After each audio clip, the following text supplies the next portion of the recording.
morning. Anything you say may be used against you in a court of law. You'll excuse me. I think it's best that we listen to them.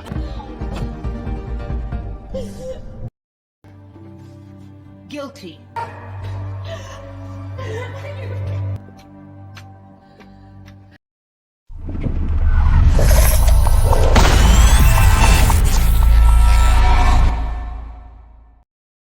Film dibuka dengan menampilkan seorang pria tua bernama Steve.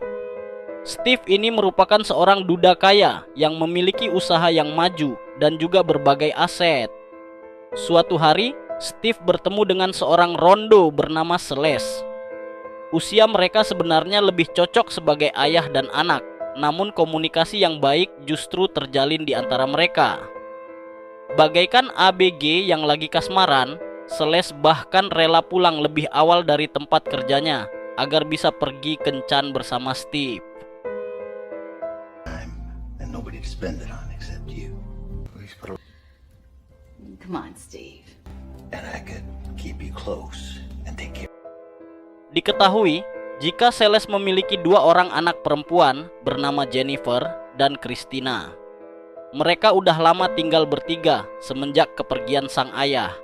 Namun ternyata Celeste ini merupakan tipikal wanita yang gila harta. Setelah pulang kencan bersama Steve, dia bahkan membelikan barang-barang mewah untuk kedua putrinya. Tentu saja hal itu membuat Jennifer dan Christina menjadi kaget. Tidak hanya sampai di situ, Celeste bahkan mengajak kedua putrinya untuk pindah ke rumah Steve. Dan itu menjadi penanda jika Celeste dan Steve akan segera menikah. Christina dan Jennifer cukup senang karena telah ada pria yang tulus mau menerima mereka. Saat itu, Steve memperkenalkan mereka kepada putrinya yang bernama Becky. Usia putrinya bahkan lebih tua dari Celeste. Beautiful babies. And now, you want to jump in? Ketchup and cheese. Pada malam pernikahan, Becky sempat menyampaikan kepada Steve kalau dia kurang setuju dengan pernikahan Steve dengan Celeste. Dia merasa ada yang tidak beres dengan calon ibu tirinya itu. Namun, Steve berjanji akan berbuat yang terbaik dan akan bersikap seadil-adilnya untuk keluarganya. You're better than that. Is that a crime? I am here for your father in sickness and in health. Ringkas cerita, setelah 1 tahun mereka menikah, masalah-masalah mulai bermunculan. Steve sangat terkejut setelah menyadari jika Celeste sudah menggunakan uang dengan borosnya hanya untuk hal-hal yang tidak terlalu penting. Perdebatan hingga pertengkaran pun terjadi di antara mereka. Akibatnya, Celeste menjadi sangat tersinggung dengan setiap perkataan Steve.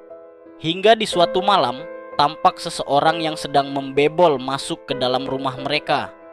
Orang itu bahkan berusaha menghabisi Steve. Akibatnya, Steve harus dilarikan ke rumah sakit.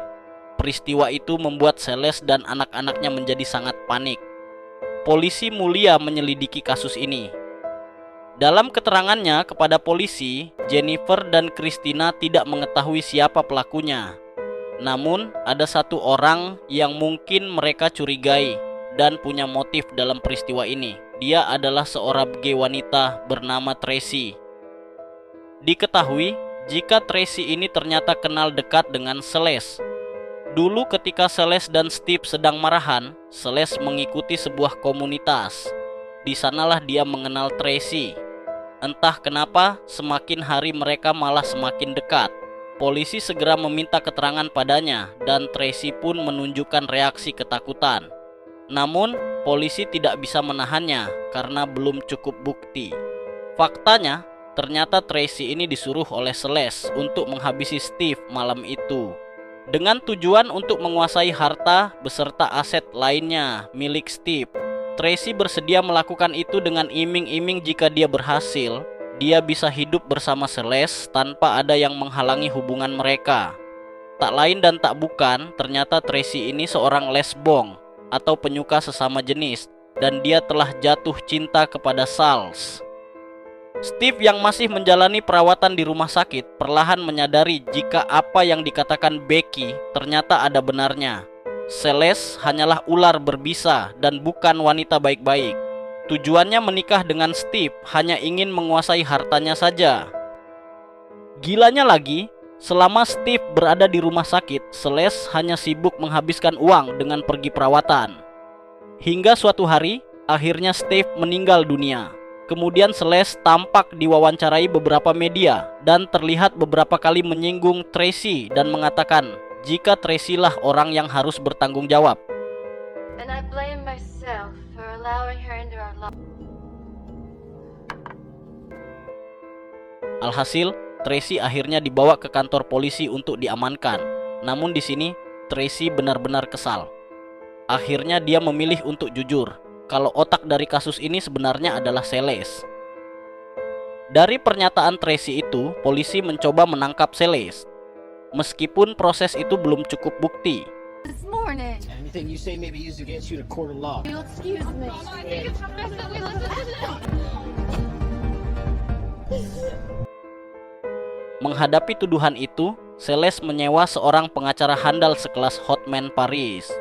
Hingga akhirnya dia berhasil keluar dari sana. Semenjak meninggalnya Steve, Celeste semakin menjadi-jadi dalam membelanjakan uang warisan dari Steve.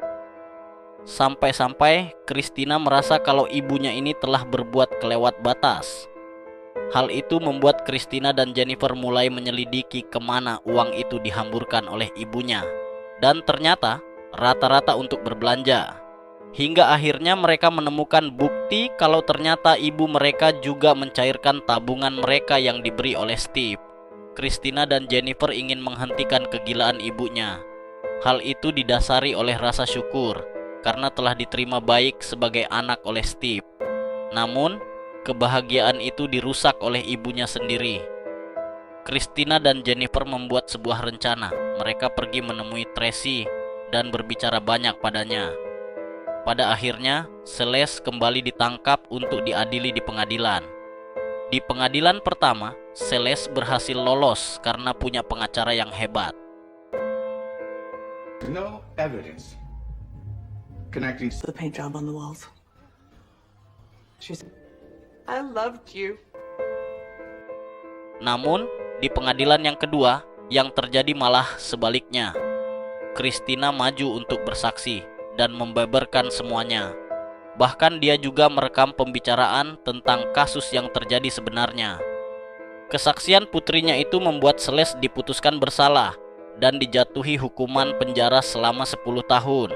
Sementara Tracy mendapat jatah 20 tahun lamanya. Guilty.